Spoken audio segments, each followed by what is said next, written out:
Feria del Libro de Chicago, edición 2024, presenta ¿Es la poesía un arma cargada de futuro? Muy bien, excelente. Qué bueno. Ahora vamos a hablar sobre poesía exclusivamente. Vamos a movernos hacia ese género y empezar esta pregunta, ¿no? Que fue la detonante para esta mesa, que es sobre el futuro de la poesía. ¿Cuál es? Apunta hacia el futuro y cuál podría ser ese futuro o esos posibles futuros para uno de los géneros más antiguos o el más antiguo de la literatura. Hoy tenemos aquí presentes a tres poetas que van a conversar sobre este tema y después a leernos de su obra también. Empezaremos entonces con las presentaciones. Mi nombre es Mauricio Espinosa, soy profesor de literatura y español en la Universidad de Cincinnati, también soy poeta y traductor literario. Y tenemos aquí, a la par mía, a Marelis Valencia, que es profesora de literatura y cultura latinoamericana en St. Mary's College, en Notre Dame, Indiana. Es autora de colecciones bilingües de poesía, Peregrinajes en tres lapsos y Santuario de Narcisos en Ayunas. Ambas están allá para que los puedan adquirir. En el 2020 resultó finalista del primer premio Poeta en Nueva York, auspiciado por Valparaíso Editions. A la par de Marelis está Ethel Barca. Es doctora en estudios hispánicos por la Universidad de Brown. Entre sus poemarios se encuentran Gravitaciones, 2013, Insomnio Vocal, 2016, Travesía Invertebrada, 2019, La Muda, 2023 y Hope is Standing on the Nudist Beach, 2022, que recibió la medalla de bronce del primer premio internacional del libro latino en la categoría Juan Felipe Herrera a mejor libro en inglés, y ha sido distinguida también con el premio Oversound. Y a la izquierda está Leina Rodríguez, cuyas obras incluyen Mayonesa Bien Brillante, edición de Matanzas 2012, Las Analfabetas, Mi novia preferida es un bulldog francés. Pueden notar que los títulos son muy interesantes. Ilusiones de Botánica y es su último libro de poesía publicado. Y Crítica Madre, Lenguajes de la Diáspora en Estados Unidos desde Miami, del 2023, es su primer libro de ensayo. Ha recibido muchos premios, entre ellos el primer premio iberoamericano de cuentos Julio Cortázar 2011, premio Casa de las Américas, Teatro 2016, el Prize for Poetry del National Poetry Series en 2016 y muchos otros que se nos acaba el tiempo. Muchas gracias a todos ustedes por estar aquí presentes y pues tengo algunas preguntas para empezar esta conversación sobre el futuro de la poesía o la poesía como futuro, ¿no? Podemos marcar las formas y otras preguntas que las mismas autoras querían conversar sobre esos temas, ¿no? Entonces, quiero empezar preguntándoles por el rol o los roles que tiene la poesía hoy en día, ¿no? Considerando el estado de nuestra sociedad y sociedades, las diferentes formas de violencia, ¿no? Es que experimentamos ahora, también las migraciones, la mezcla cultural, lingüística, nuestras propias realidades como migrantes, etc. Y también las tecnologías, estas nuevas tecnologías que se están insertando en todos los quehaceres, al parecer, porque unos tienen el potencial de hacerlo. Entonces, ¿para qué la poesía? ¿Quién quiere empezar?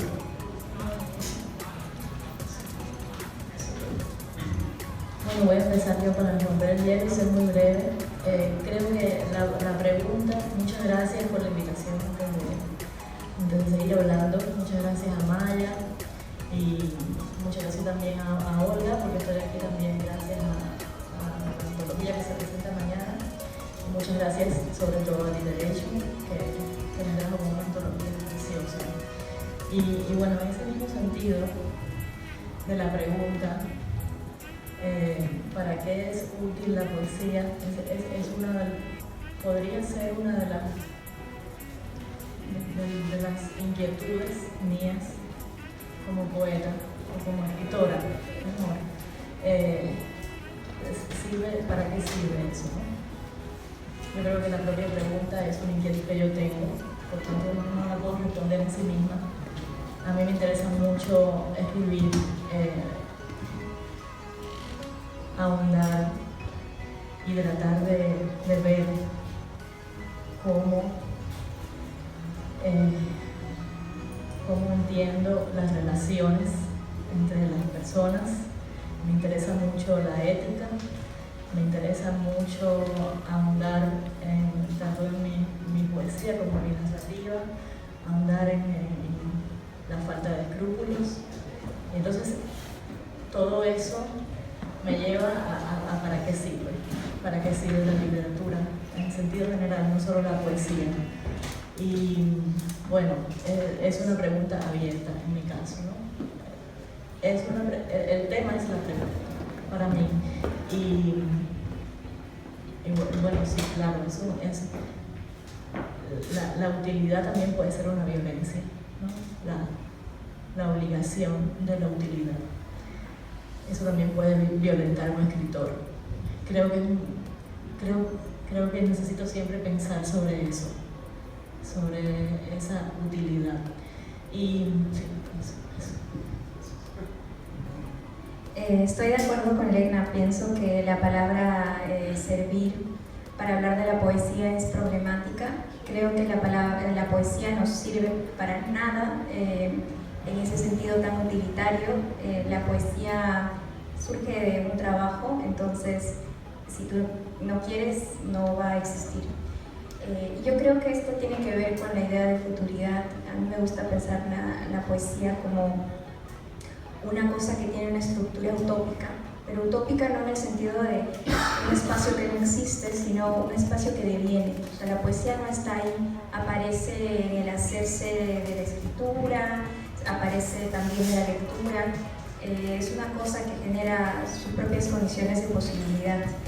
Y creo que si hay algo que nos permite ver la poesía es que son las asociaciones inesperadas, las respuestas imaginativas a problemas que se pueden pensar desde la poesía, porque creo que todo lo que tenemos alrededor, toda la tecnología, nos hace olvidar que la poesía es también tecnológica, es decir, la palabra en sí misma es un aparato peligroso, potente.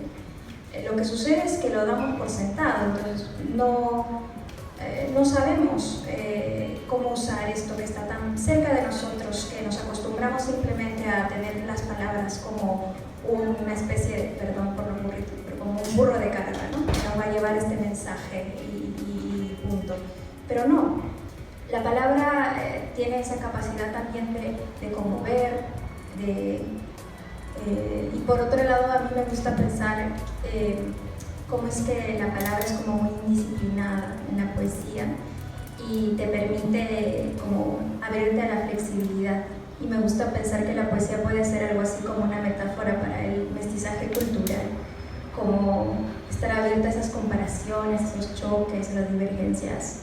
Creo que a ese punto, o sea, pensar la poesía como algo que nos puede, es una analogía para pensarnos, ¿no?, culturalmente, más que la poesía en sí misma, ¿no?, por su labor, que nos va a traer algo concreto, porque eso, como dice Legna, encorseta al escritor, ¿no?, lo lleva a posiblemente amarrar su poesía a consignas determinadas. ¿Qué se ha hecho? ¿No? Ese tipo de poesía existe, pero creo que es la que menos sobrevive.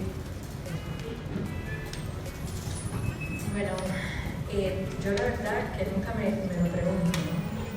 Me sucede eso de que yo nunca me pregunto por qué escribo, ni por qué existe la poesía. Yo creo que la poesía existe como la piedra, ¿no?, que ha estado ahí siempre y que pre-todo, ¿no?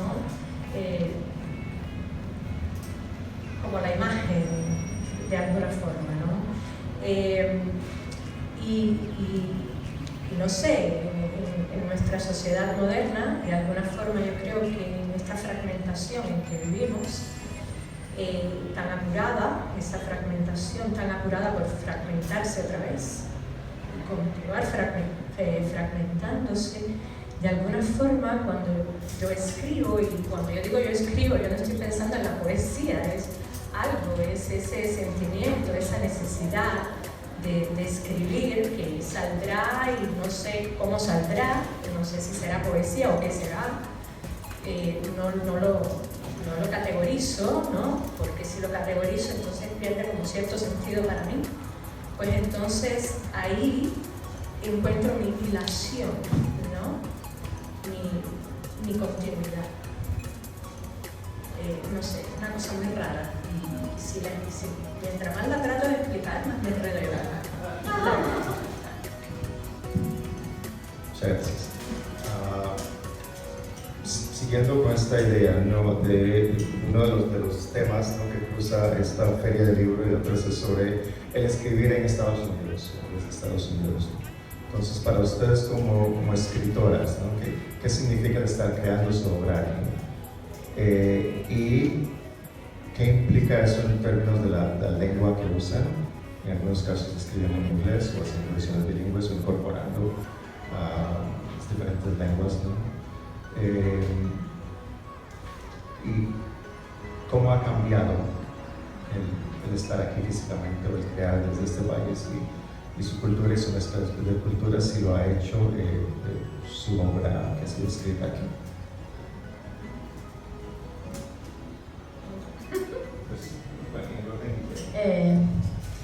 Bueno, en mi caso, escribir desde Estados Unidos ha sido como una destrucción en sí mismo, absoluta. Entonces, se transformó todo el espacio y se destruyó completamente. De pronto todos los libros que yo he escrito desde hace 9 años para acá suceden en Miami. Es una cosa destructiva para uno, ¿no? Incluso conscientemente, ¿no? Conscientemente te vas ahí a ese hueco, un agujero negro, y lo único que puedes hacer es hacerlo bien. Y creo absolutamente, lo veníamos hablando en el avión, que hay que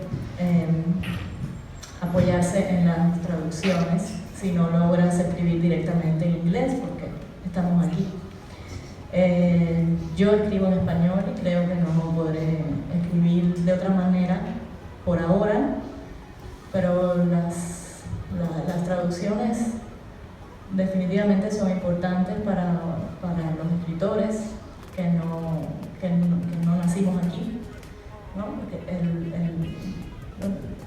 La mayoría de los lectores no son en español.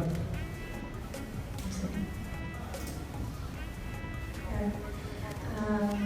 Me gustaría retomar lo que nos comentaba Marilis en el sentido de, me ha encantado esta idea de la poesía como inminencia, y dijiste tú que era tu continuidad. Y yo creo que me voy a robar la idea para responder el tema de viajar, porque creo que producir en un espacio transnacional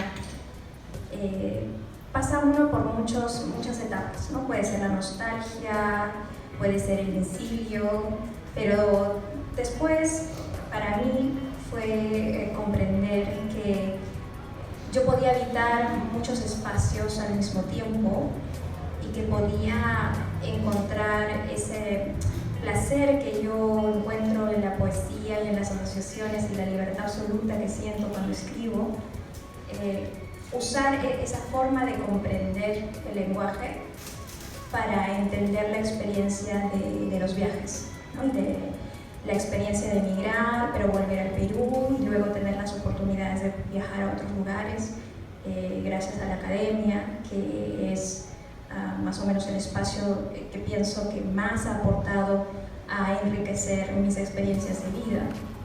Y yo no veo esta experiencia transnacional como una pérdida, sino más bien como una oportunidad de ramificarme. Cuando llegué hace más o menos 10 años, odiaba el inglés, me sonaba horrible. Y bueno, escribir en español era para mí estar más cerca de casa, era sentir que podía hacer y deshacer. Con los años he venido apreciando la musicalidad del inglés y he llegado a entender que la poesía atraviesa los idiomas y he estado muy obsesionada en aprender otros idiomas. Un poquito he explorado 6 idiomas hasta ahora estoy aprendiendo quechua, que es lengua indígena del Perú. Y me gusta eso, que uno puede jugar, ¿no? Y incorporar esto a la poesía es muy placentero. Y entonces creo que de alguna forma no es tanto como la migración impactó a mi poesía, sino al revés, como la poesía me ayudó a mí a canalizar, que es ya no vivir en el Perú. Bueno, la verdad es que yo creo que, yo no sé si hablabas de la migración, ¿no? Sí, porque mira, he estado viendo la literatura, ¿verdad?, que han producido los poetas cubanos, por ejemplo, que vinieron en los años 60, en los años 70, marcados por una etapa histórica muy concreta, ¿no? Luego, la poesía de los que vinieron en el éxodo del Mariel en 1980 y tienen otra experiencia completamente diferente con qué cosa es ser migrante, qué cosa es ser parte de algo que todavía no puedes encontrarle sentido, tal vez con rabia, ¿no? Mientras que los que vinieron antes hablan desde ese lugar de la pérdida, ¿no? De los que vinieron en los años 60, por ejemplo, escribían desde el lugar de la pérdida y miraban a Cuba como ese, como el homeland que perdieron, ¿no? Y como que siempre ese era el referente, ¿no? Cuba. Pero conmigo, y no sé, yo no hablo en nombre de una generación, yo hablo en nombre de mí misma. ¿De qué cosa o de qué otra cosa podría hablar en nombre de otra gente? Pero en mi caso, por ejemplo, que soy una persona crecida, una cubana crecida con la Revolución Cubana y que viene hacia Estados Unidos en el 2007, ya de vieja, digamos, mi relación con Cuba y mi relación con el español, bueno, es que imagínate en qué otra lengua podría escribir, ¿no? Es decir, si la mayor parte de mi vida la viví en Cuba y en un sistema que además me callaba la boca, ¿no? Que me la tenía que pensar 3 veces para poder decir algo, pues de alguna manera fue como soltarme la lengua, ¿no? Entonces fue ese espacio de liberación, de poder desamarrarme la lengua, mi propia lengua nativa, my mother tongue, ¿no? Entonces, de pronto, esa fue mi primera experiencia, mi primer libro, Peregrinaje en 3 lazos, ¿no? Y ya después, sin embargo, cuando escribí este otro libro, ya aquí me pasó otra cosa. Me pasó la cosa de que, bueno, sí me pongo a hablar de Cuba, pero hablar de Cuba no con nostalgia, sino con rabia y por el mismo trauma de haber vivido en una sociedad totalitaria, ¿no? Esa sociedad que te impide abrirte, que te impide ser fértil, aunque aparentemente promueve la fertilidad, ¿no?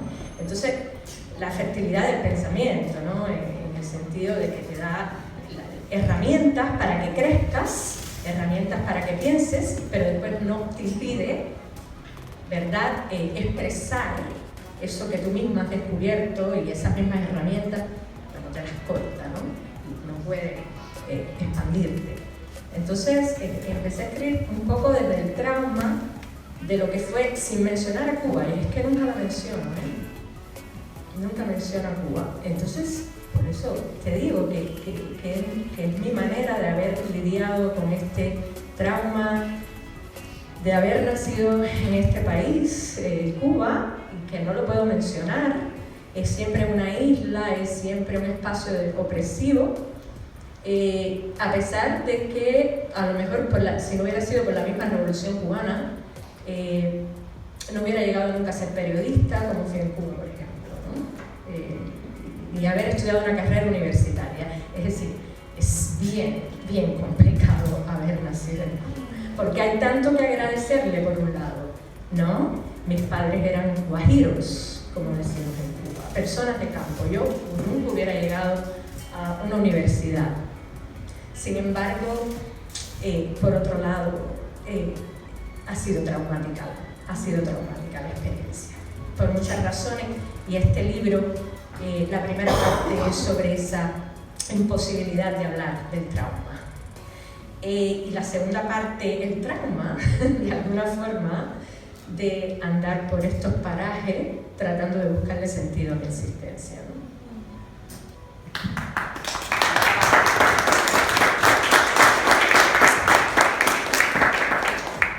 Una última pregunta y luego para luego tener tiempo de que puedan leer su obra y que las personas aquí presentes puedan disfrutarla, ¿no?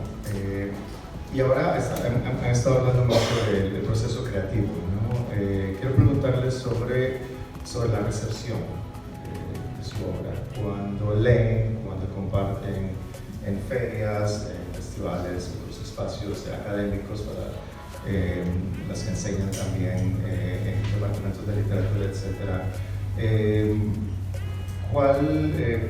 ¿Cómo se recibe su obra? ¿Qué escuchan de lectores, lectoras? ¿Dónde está circulando? ¿Quiénes están leyendo?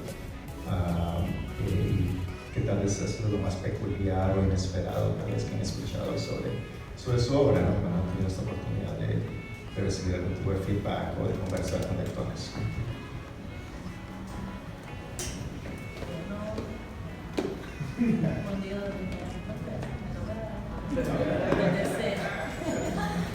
Pero ¿qué es lo que tú haces con la poesía, Lesna? Ah, ya.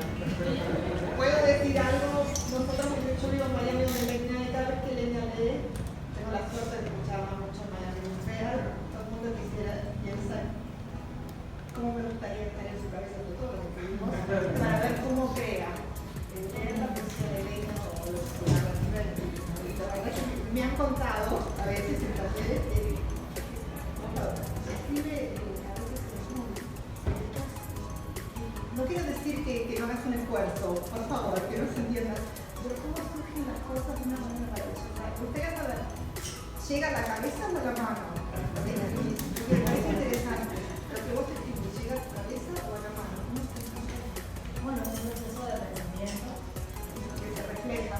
Claro. Sí, no, yo no entiendo yo no entiendo la escritura como un sentimiento, lo entiendo de otra forma. Pues uno se pasa el tiempo pensando en su escritura. Entonces, por supuesto, yo nada, no sé, no puedo explicarlo, pero casi no queda tiempo para, no soy una escritora que se dedique a escribir, soy una escritora que tiene que hacer otras cosas que no tienen nada que ver con la literatura, y entonces casi no queda tiempo, como escribo cuando puedo, como puedo, pero los procesos de pensamiento, claro, se dan todo el tiempo estoy pensando en eso, ¿no? Claro, se ocurre cuando en cualquier momento.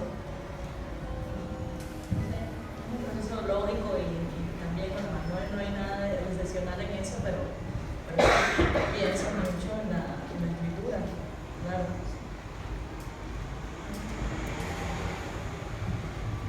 Gracias por compartir eso.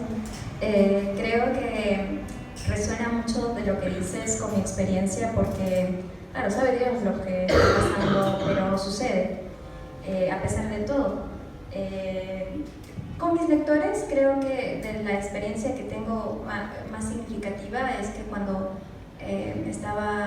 publiqué mi tercer libro, igual yo tenía como ciertas dudas sobre el alcance del lenguaje y era como, quiero que me entiendan, quiero conectar, pero también quiero decir con mi lenguaje, como yo quiero.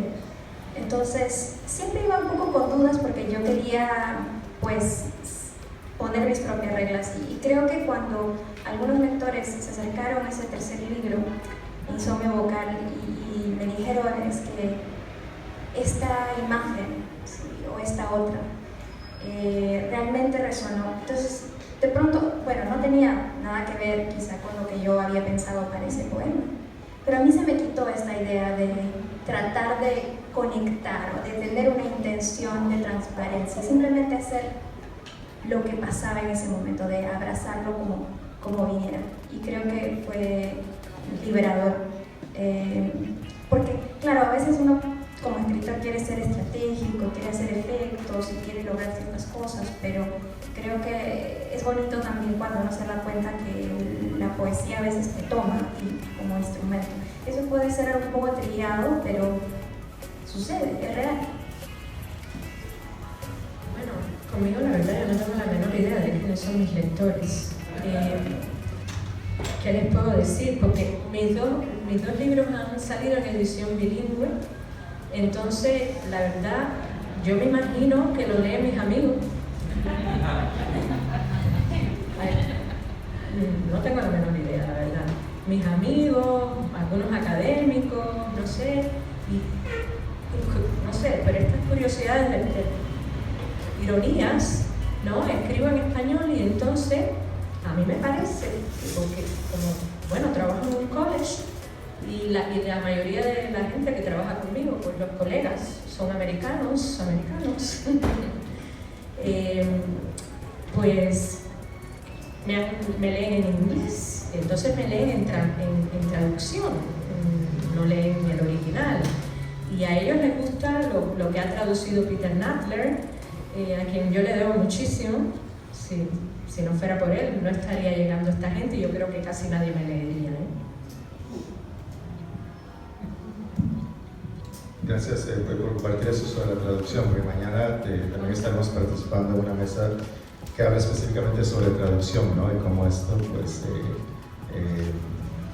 añade, pero también cambia, ¿no?, el proceso creativo, el proceso de recepción de las obras, ¿no? Bueno, ahora en la segunda parte de nuestro panel, nuestro tiempo, vamos a pasar a la parte más creativa y menos racional de estar tratando de pensar y contestar estas cosas, ¿no?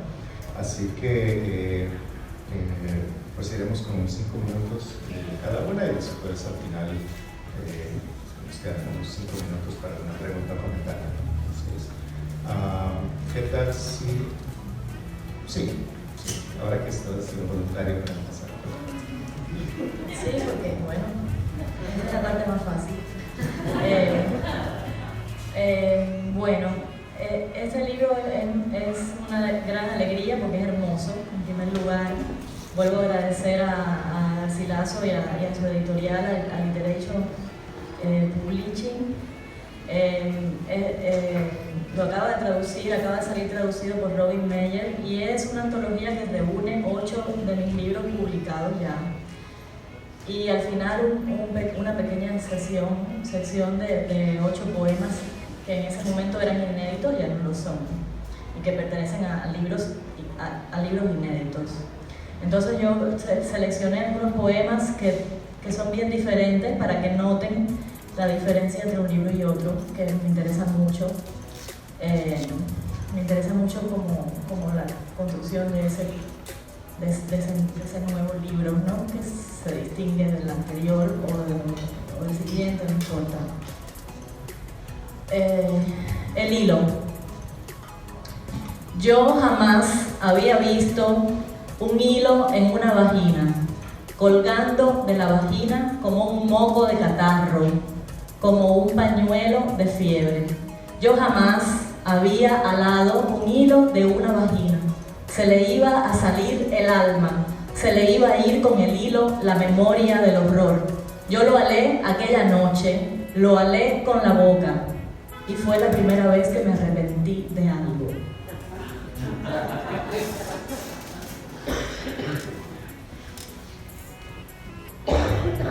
Cotorra que ladra y muerde es solo un tipo de estrangulamiento. La ventana es otro tipo y tirarse por ella es solo un puñado de mierda al aire. Los libros de papel y las guías telefónicas dejan mucho que pensar. El niño sobre la mesa dibujando un monstruo existe nada más en mi imaginación. La taza sanitaria con 20 centímetros de diarrea canta el manicero. Si te quieres por el pico divertir, ves a la cotorra que ladra y muerde. Reventándole la cabeza al niño no mataría 2 pájaros de un tiro. Reventándole la cabeza a la cotorra no mataría 2 pájaros de un tiro. Tendrían que ser 2 niños dibujando sobre la mesa 2 monstruos y 40 centímetros de diarrea cantando en la taza sanitaria, o tendrían que ser 2 cotorras ladrándome y mordiéndome. A mí no me gustan las aves, ni los pescados, ni los reptiles, ni ningún animal que no exprese varios signos de emoción.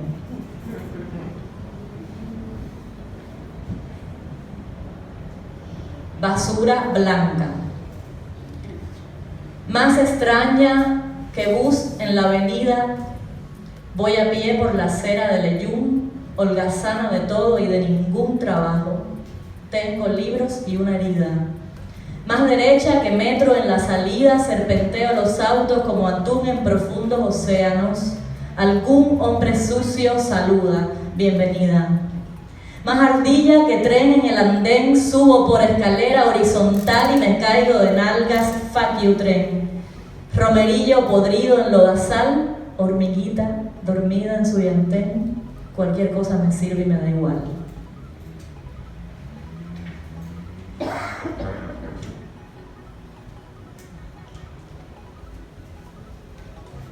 Bueno, este poema es muy especial para mí, así que voy a leerlo suavecito. La barriga. Frente al Mississippi no se me notaba la barriga. En el motel de $75 la noche no se me notaba la barriga. Junto a la estatua de José Martí con la que chocamos por casualidad no se me notaba la barriga. En la casa de William Faulkner, donde me quedé fría y tiesa, mi barriga era nada.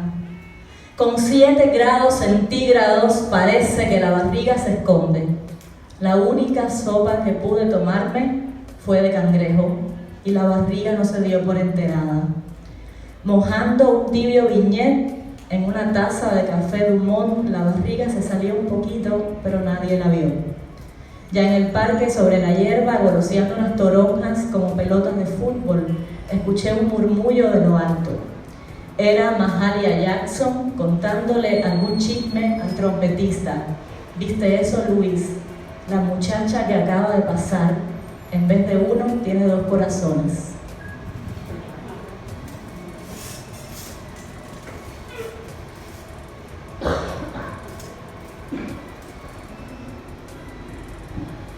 Bueno, está bueno como un poquito largo.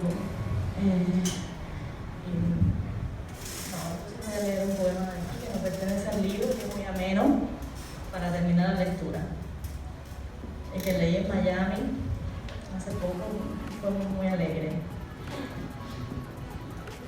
Hablando de la mesa anterior, de las editoriales y todo eso, y de lo que es necesario o no. Dinero. Cuando el niño se duerme, pienso que necesito dinero. Pienso que necesito dinero en serio, que podría robar cualquier cosa por dinero. Hasta podría robar dinero o un poco de dinero, aunque no quiera un poco, sino el dinero como tal o la mitad del dinero. Necesito dinero, necesito hacer algo por dinero, porque no necesito un poco, sino bastante dinero. Podría donar sangre por dinero, aunque la sangre no vale nada. A cambio de sangre dan refrigerios. Yo necesito dinero y lo que necesito es mucho.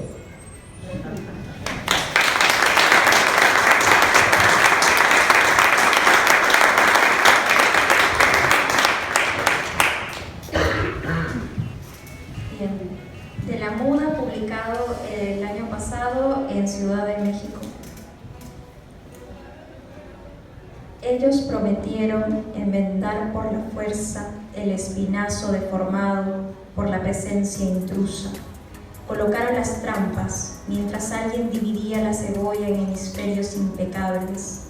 Dijeron que se encargarían y pronto habría sobre la mesa más que magros cortes en el aire. Un aullido abrió el tiempo por venir.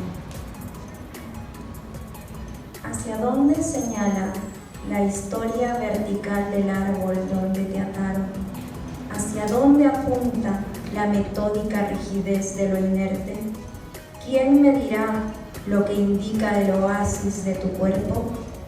Háblame, ven como antes a despejar la noche como quien despeja el aire para mi vuelo.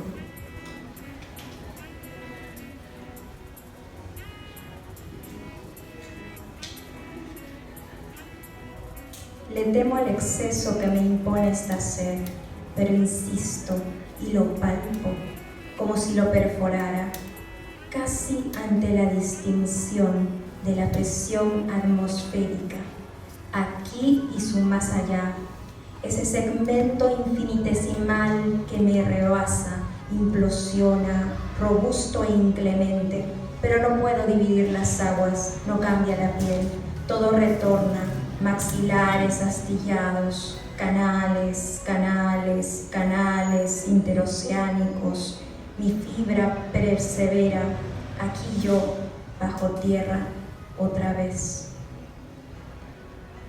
Despierto en la presencia continua, en la pista alegre y lisa, con los muñones en flor, crujo, incisiva, inexorable, me recojo en un mosaico que se desenrosca y se vuelve a armar. Estas marcas son ciertas, acarícialas. En el fondo sabrás verme.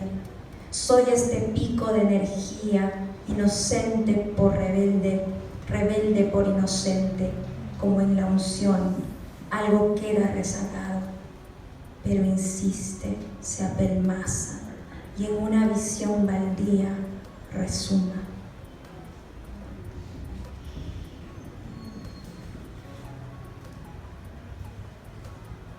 En el rostro borroso de un día futuro hay reinterpretaciones y atajos posibles.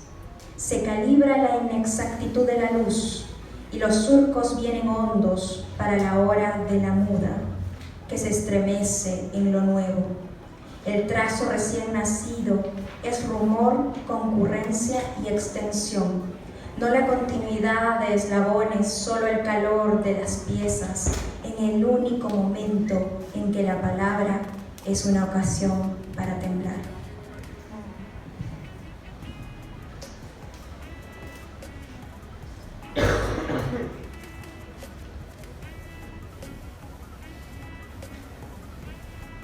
Y el último. Se escuchan a lo lejos golpes y pienso que son otra vez las gotas amotinadas, pero ese golpe era desconocido. Hay algo en el contorno de estas novedades, como el oído que aguarda ese contacto hace mucho, un sobresalto del ánimo en los sumideros de lo visible me llama en medio de la tormenta. Estoy acostada bajo el árbol más frondoso, mastico esas palabras fibrosas, Me ocupo de sus cartílagos, de sus rincones indomables que no ceden y no me intimidan el pasar violento de los troncos, ni mis pies anegados, ni la fiebre, solo esta incapacidad de recordar cómo fue lo arrasado. En la oscuridad muerdo mis uñas y trato de recordar la piel anterior a la lluvia. Es la discrepancia con uno mismo, me habías dicho. Aquí sobre la tierra húmeda pienso en los usos horarios, en un amanecer sincronizado con los sueños reveladores de los que duermen al otro lado. Sus pesadillas vienen a besarme sin que lo impida la termodinámica. Debajo del agua casi respiro, me toco y es cierto, la opresión del agua ha invertido mis canales. Gracias.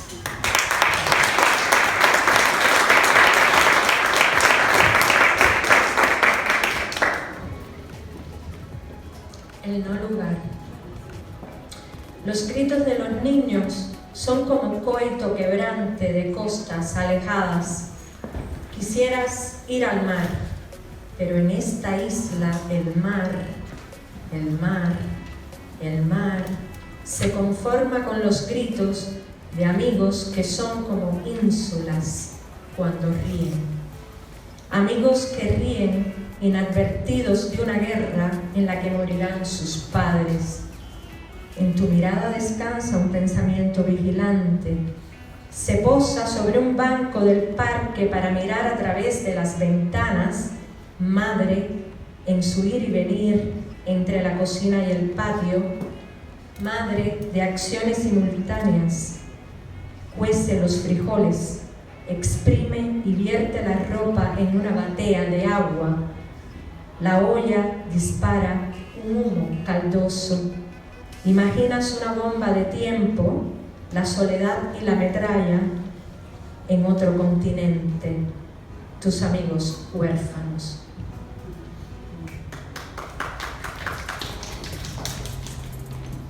Manos. El líder de Manos Élitro puede deshacer un rostro, un hombre ortóptero. Cuando alza las manos parece que va a levantar vuelo, pero no. Levitan quienes lo observan mover un dedo a la par de la boca.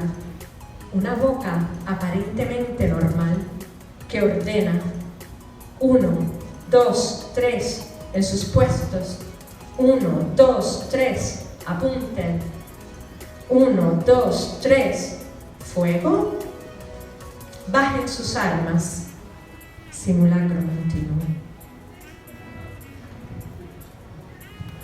Versículo antipatriótico. 24 cuadros por segundo el corte de la cebolla. Maldices y basqueas y entonas un himno. Ven pues ahora, te ruego, maldíceme este pueblo porque es más fuerte que yo. Por ventura podré yo herirle.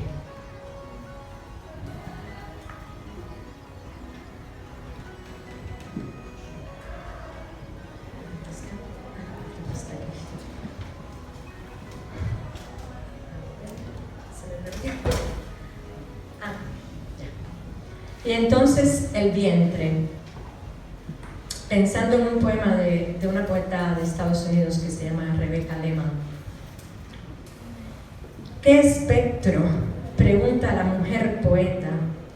Ella camina por un camposanto, imagina dónde antes hubo vientre o nariz en las esculturas porosas, muerte que esfuma la distancia entre 1918 y 2020, muerte que hunde y hunde.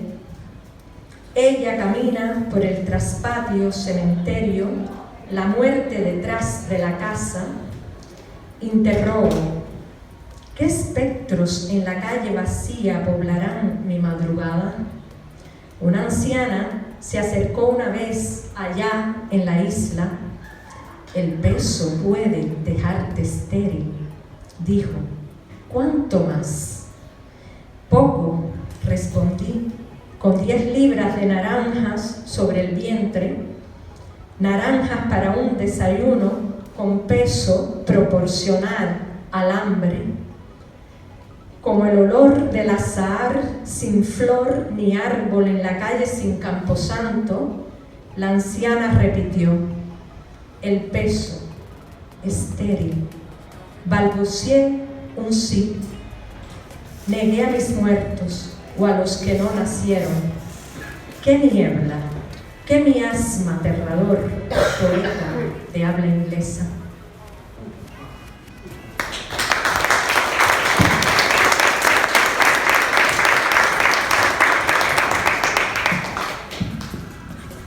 Muchas gracias. Tenemos 3 minutos, entonces una pregunta creo.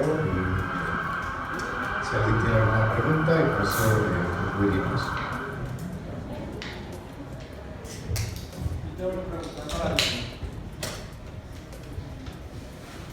Decías al principio que el escrúpulo te interesaba, ¿no? El tema de poesía y lo escuchaba.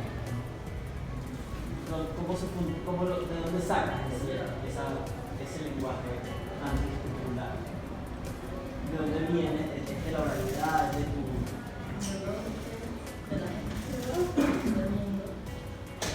¿Y cómo está mirada? No sé.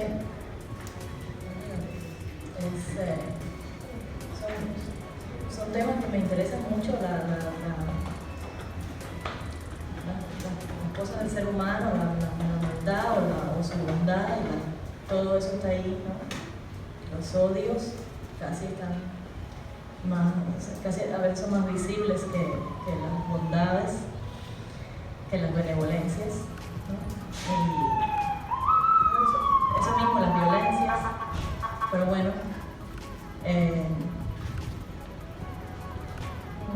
no soy buena respondiendo preguntas. Yo te voy a escribir un correo.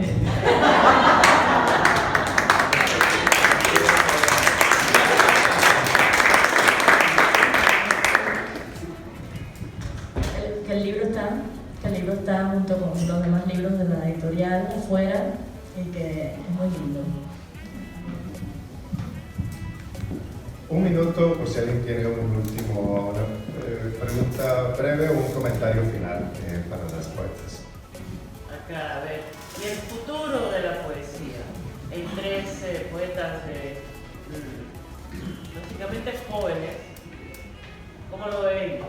Yo sé que Leina quiere tapar la mierda con la poesía. ¿Lo logra? 20 segundos cada una. No pressure. Yo creo que el futuro de la poesía va a ser robusto, se escribe mucho, conozco mucho más del contexto peruano y se escribe mucho, se publica mucho, yo saludo eso. Pero ¿qué va a sobrevivir de ese mucho? O sea, perdona que te interrumpa, pero ¿qué futuro le ven ustedes a la poesía? Yo casi me muero. Y la poesía debe ser como las cucarachas, ¿sabes? Sí. Yo creo que nunca van a sobrevivir.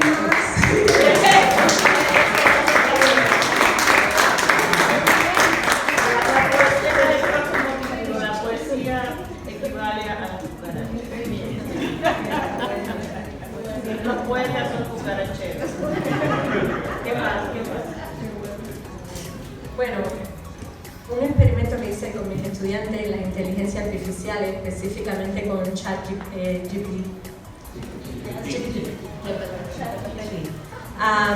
Y trataron de escribir, bueno, le dieron un cierto input al ChatGPT. Bueno, yo quiero que me escribas un poema en decasílabos, no sé, de 3 estrofas y con este tema. La otra le dio a ChatGPT otro formato, ¿verdad? Otra estructura y otro tema. La otra y así, bueno, eran 24 estudiantes y al final la conclusión fue que ChatGPT no puede sustituir la experiencia. Así que tiene que haber poesía. Para mucho tiempo. Para mí. Pero eso es como Muchas un cadáver exquisito, robótico. Muy bien, muy bien. Muchas gracias.